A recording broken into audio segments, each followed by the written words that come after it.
Tout de suite, la maison de Christian avec Christian Pesset. Eh bien, bonjour, bienvenue dans la maison de Christian, dans ce nouvel épisode. La maison de Christian, c'est la seule émission entièrement consacrée à l'aménagement, à la rénovation, à l'équipement de la maison ou évidemment de votre appartement. Vous pouvez retrouver toutes les émissions depuis la première, c'est-à-dire une bonne centaine, sur reno-info-maison.com, sur lequel d'ailleurs vous pouvez aussi poser vos questions. Donc vous retrouvez l'émission le samedi matin, sur la page Facebook dédiée, sur LinkedIn, sur les principales plateformes de podcast et sur une chaîne YouTube spécifique à l'émission. Dans cette émission, je vais répondre à la question d'une internaute au sujet de feux de cheminée. C'est toujours très inquiétant. Mon coup de cœur produit sera consacré cette semaine à un toaster, mais vous verrez, c'est pas n'importe quel toaster, vraiment. Et pour commencer, évidemment, c'est l'interview du jour, l'interview de mon invité, Romain Ruyard. Romain Ruyard, il est PDG, non, il n'est pas PDG d'ailleurs, il est directeur général, parce que je ne peux pas faire de peine à certains, il est directeur général d'Habitat Plus, de PG, ça veut dire professionnel du gaz, et il va nous parler du mois du chauffage. L'invité de Christian Pesset. Alors mon invité, je le disais, c'est Romain Ruyard. Bonjour Romain Ruyard. Bonjour Christian. Dans quelques semaines, le 1er avril donc, va débuter comme chaque année le mois du chauffage. En fait, c'est plutôt le mois du chauffage au gaz, non ? Alors Christian, c'est vrai et pas totalement vrai, puisque l'objectif c'est de faire bénéficier aux clients de réductions sur les matériels de chauffage, et dans ces matériels de chauffage, il y a aussi des matériels qui sont hybrides et qui font que derrière, c'est bien le mois du chauffage et pas forcément que le mois du gaz, puisque à l'intérieur, donc, il y a des matériels de type pack hybride, chaudière au gaz, il est vrai, poêle et insert au gaz, il est vrai, mais aussi régulation qui permet d'économiser de l'énergie et qui fonctionne, comme on le sait tous, à l'électricité ou sur pile. Alors ce n'est certainement pas très facile de faire la fête dans le contexte actuel, et alors que les tensions existent encore, donc notamment sur le gaz. Est-ce qu'elles retombent un peu, ces tensions ? Alors c'est exact, les tensions constatées rediminuent un petit peu. J'en prendrai plusieurs exemples. Le premier, c'est la réorganisation des flux gaziers pour limiter les flux provenant de Russie.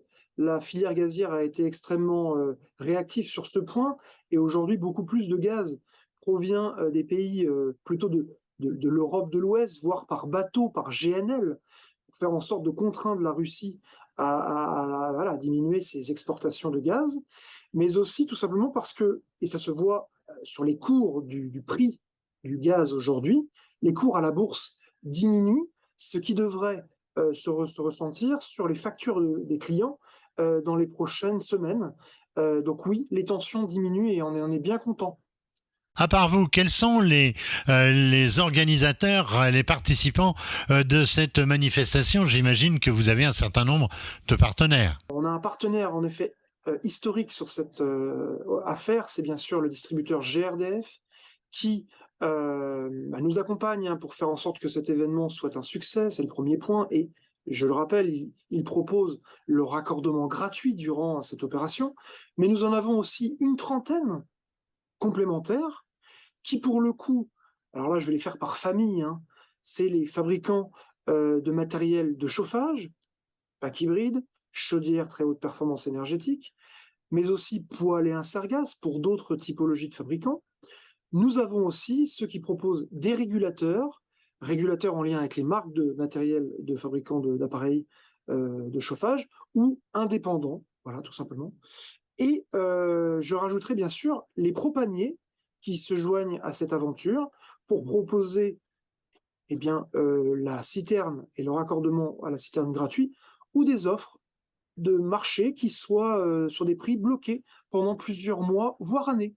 Tout dépend du propanier en question. Alors dans ce genre de manifestation, on parle toujours d'avantages exceptionnels pour les particuliers. C'est quoi principalement cette année? Alors oui, on parle toujours de réduction exceptionnelle, d'avantages exceptionnels, mais il est vrai que cette année, on va plus loin que les années précédentes. Je parlais tout à l'heure d'offres sur le gaz et la fourniture d'énergie, j'en ai parlé pour le raccordement gratuit côté distributeur, GRDF, mais aussi côté propanier. Il y a aussi sur les matériels, et donc là, les fabricants mouillent la chemise pour diminuer le prix de vente de leur matériel. Donc, en effet, on peut noter plusieurs centaines d'euros sur des matériels de type pack hybride, mais aussi chaudière THPE.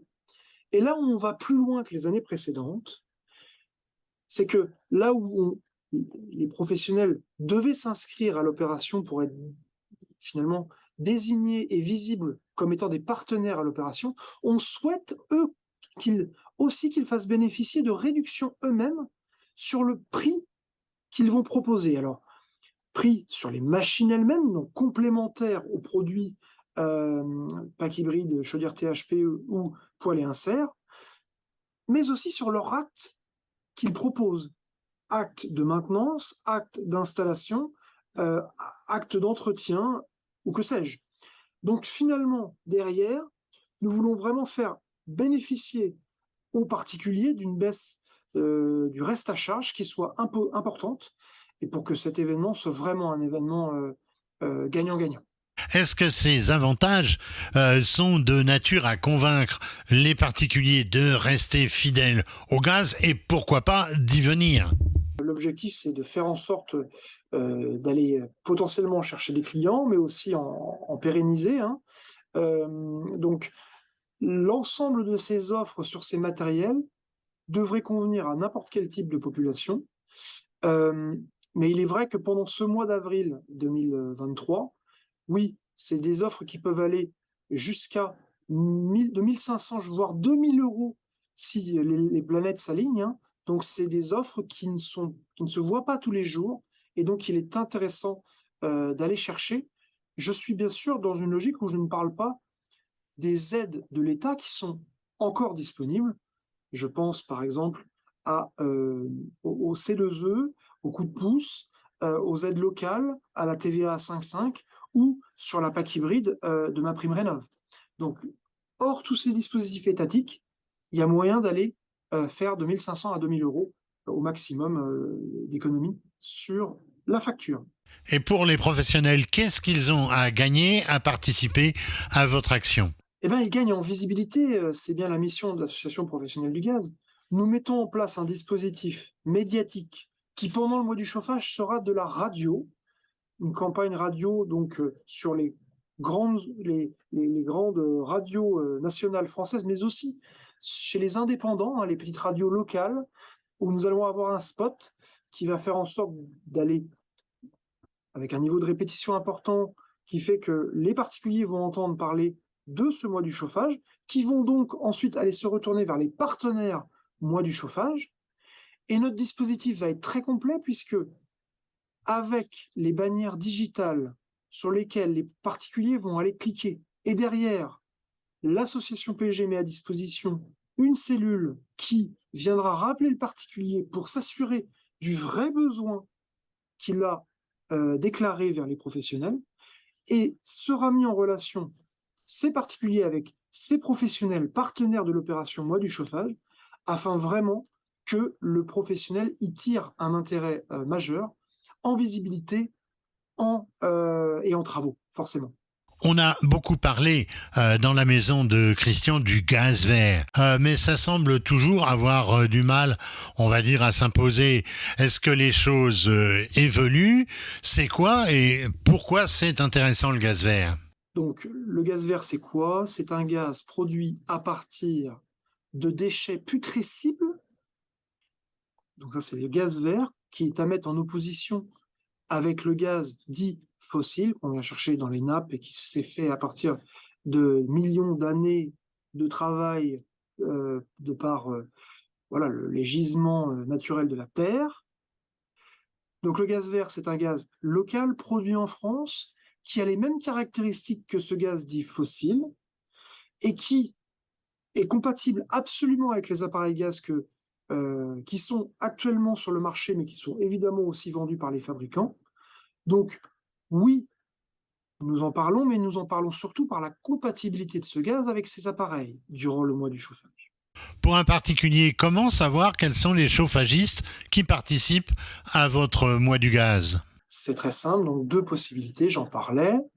Soit une bannière digitale vous a renvoyé sur une page où vous allez exprimer vos travaux et derrière, vous serez rappelé par une équipe faisant partie de l'association professionnelle du gaz pour qualifier le besoin et qu'ensuite ça soit envoyé vers un partenaire professionnel du gaz, ou aller sur le site tout naturellement professionnel du gaz, où quand vous rentrez votre adresse sur le site, vous allez être mis en relation avec un certain nombre de professionnels du gaz dans votre géolocalisation, et derrière, vous y verrez très nettement ceux qui font partie de l'opération, car ils seront en premier dans le listing des professionnels qui sont autour de chez vous, seront même mis par ordre décroissant les professionnels, donc en premier lieu, ceux qui font le maximum de réduction sur leurs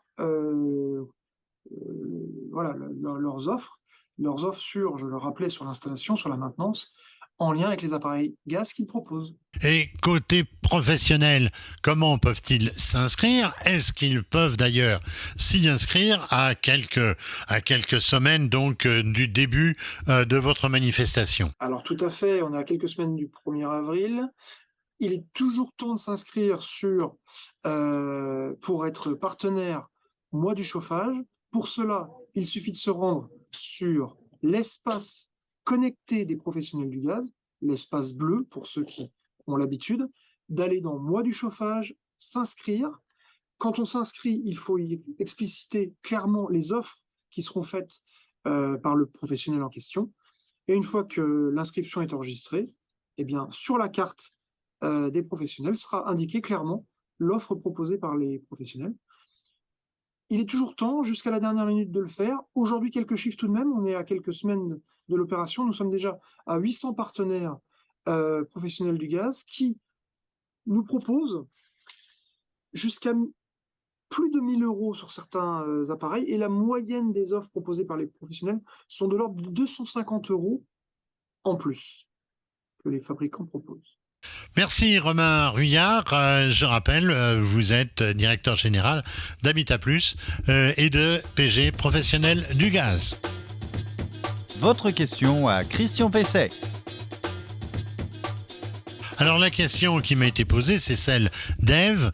Elle m'a écrit: suite à un sinistre incendie dans ma cheminée, mon assurance ne prend pas en charge les dégâts dans tout le conduit et la cheminée extérieure sur toiture qui a été fêlée. Beaucoup de suie et un gros bloc de bistre est tombé. Le ramenage était fait régulièrement chaque année, mais le ramoneur se contentait d'aspirer par le bas. Le nettoyage de la pièce, la peinture ont été pris en charge, mais pas la réfection du conduit. Est-ce que c'est bien normal? Alors je voudrais rappeler d'abord les règles qui régissent le ramonage. Elles sont strictes. Le DTU, vous savez, le document technique unifié qui fixe les règles de l'art dans tous les domaines de la construction, il est formel. Le ramonage doit être physique. Les bûches de ramonage ou le ramonage par aspiration ne sont pas conformes au DTU. Alors qu'est-ce qu'il dit ce DTU? Je vais vous le lire. Il dit: on entend par ramonage le nettoyage par action mécanique directe de la paroi intérieure du conduit afin d'en éliminer l'essuie et des pots et d'assurer la vacuité du conduit sur toute sa hauteur. Le ramonage mécanique consiste à faire passer un ou plusieurs hérissons métalliques ou en nylon plusieurs fois sur toute la hauteur du conduit, puis à enlever les suies et dépôts tombés au pied du conduit, ce que Ève appelait donc le bistre. Elle n'a pas tout à fait tort, c'est surtout du calcin. C'est ce calcin qui prend feu dans la cheminée et qui provoque le feu de cheminée. Alors, le ramonage, il doit être effectué par un ramoneur professionnel, diplômé. Vous pouvez exiger exiger qu'il le justifie.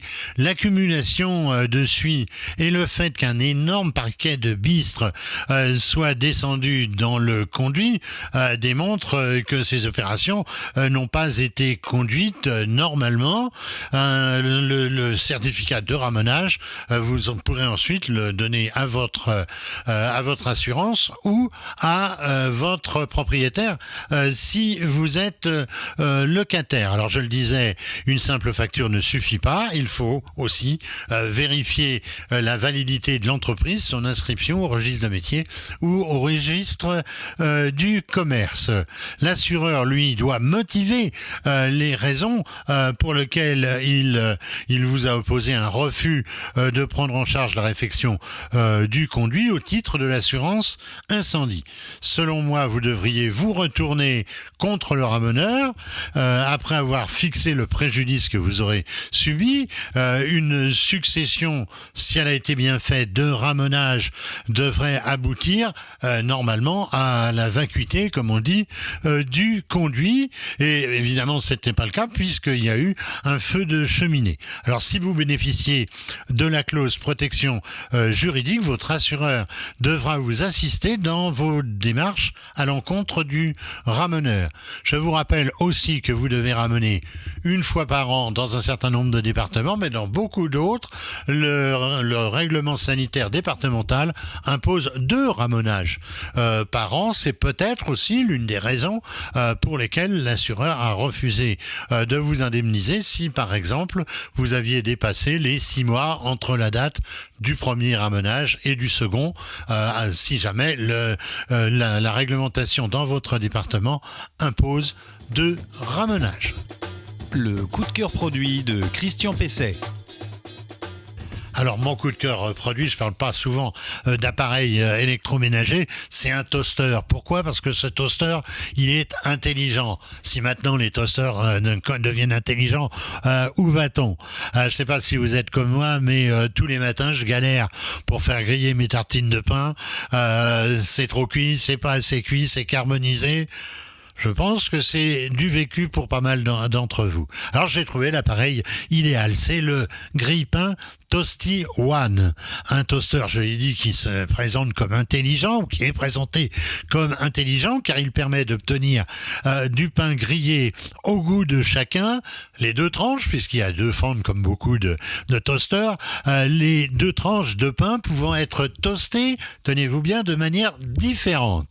Alors ce toaster, il possède un écran tactile, on croirait un avion, un écran tactile de 4 pouces qui permet de sélectionner alors le pain inséré, la nature du pain, puis de paramétrer la cuisson à partir d'un nuancier et de déterminer ainsi le niveau de cuisson de vos tartines, de vos toasts.